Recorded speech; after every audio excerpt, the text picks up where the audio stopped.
Senior Counsel Douglas Mendes says passing laws to make it compulsory that everyone who is medically able to be vaccinated against the COVID-19 virus is a matter that needs to be addressed immediately.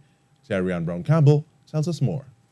Have you been vaccinated? Seems to be one of the most asked questions in this country. With the arrival of the Delta variant to our shores and just over 35% of the population inoculated, the trending topic is whether or not government will move to make the vaccine compulsory.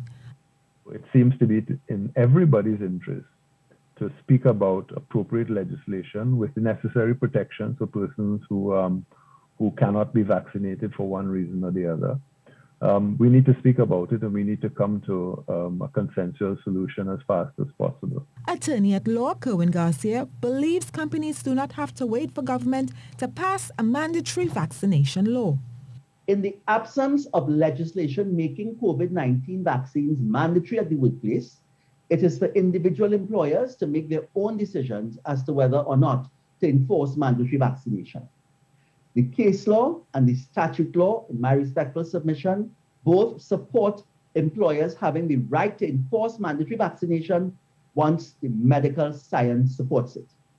Mr. Garcia notes the Occupational Health and Safety Act already supports mandatory vaccinations to keep employees safe. I can't imagine that there would be any serious objections to legislation of that sort, having regard to the fact that we already have that such legislation on the books.